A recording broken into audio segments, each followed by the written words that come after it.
Follow us on a beautiful tour around Scotland, its landscapes and cities. We are on the border between England and Scotland.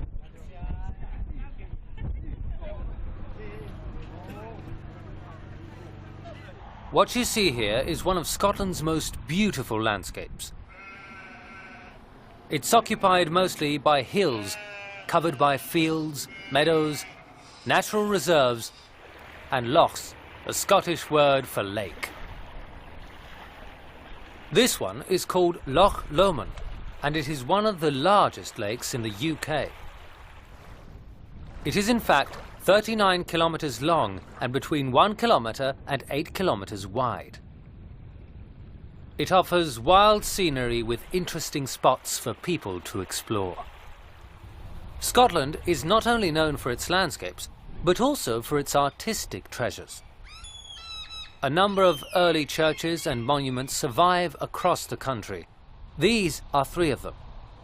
Luss Parish Church, a lovely little church on the banks of Loch Lomond. Melrose Abbey, a magnificent ruin of a historic monastery. And St Andrews.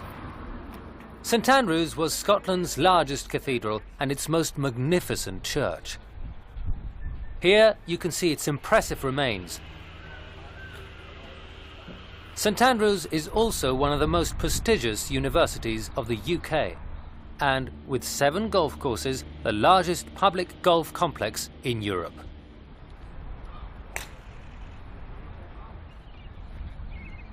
While the eastern part of the country is bordered by the North Sea, the west coast is bordered by the Atlantic Ocean. Here you can find Helensburgh, a beautiful seaside resort with typical British houses and a sandy beach with a promenade. This is also a popular spot for the local windsurfing community.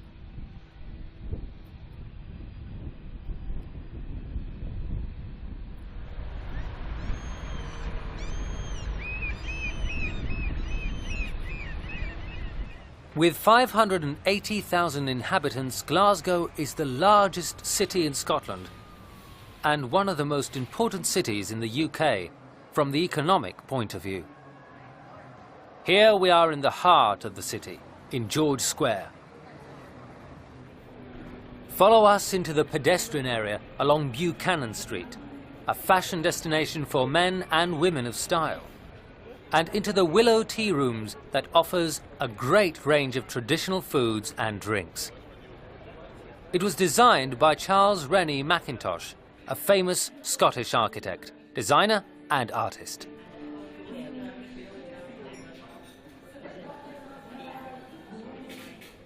His works can be admired in the Kelvingrove Art Gallery and Museum. The highlight of the museum is the Cristo di San Juan de la Cruz by Salvador Dali that you can see here. In its 22 themed galleries, the museum houses one of Europe's great art collections and the world's largest permanent display of the Mackintosh style. Now we leave the museum and we can see the statue of St Mungo, the patron of art and music, at the north entrance of the museum. Glasgow has transformed itself over the last 3 decades from a heavy industrial town into a vibrant city with great entertainment, shopping and cultural scenes.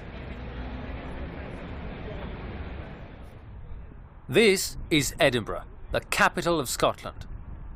Together with many other tourists, we walk up to Arthur's Seat, a rocky summit that towers over Edinburgh. From here, we can enjoy a fantastic view of the city, the castle, the houses, the park, the buildings. Princes Street connects the old and the new parts of the city. It is Edinburgh's main shopping area. Along the south side of the street, there are the gardens with numerous statues and monuments. The most famous one is Walter Scott's statue, the largest monument in the world dedicated to a writer. From here we head to Edinburgh Castle through a green area where you can see the thistle, Scotland's national flower. It seems humble and not as beautiful as a rose or an orchid, but it is perfect for a country of amazing landscapes with a turbulent history and strong people.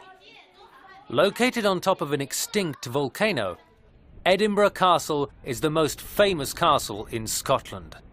It has played a significant role in the birth and development of the city, and it attracts more than 1 million visitors every year.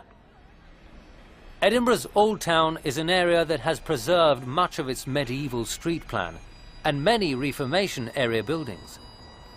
Together with the 18th century New Town, it forms part of a protected UNESCO World Heritage Site. We walk along Cockburn Street, one of the most picturesque streets in Edinburgh. Here, you can hear street pipers playing the pipes, and you can buy a kilt, the traditional dress of men and boys in the Scottish Highlands during the 16th century. Goodbye, Edinburgh, city of shifting light, of changing skies, of sudden vistas. A city so beautiful it breaks the heart again and again.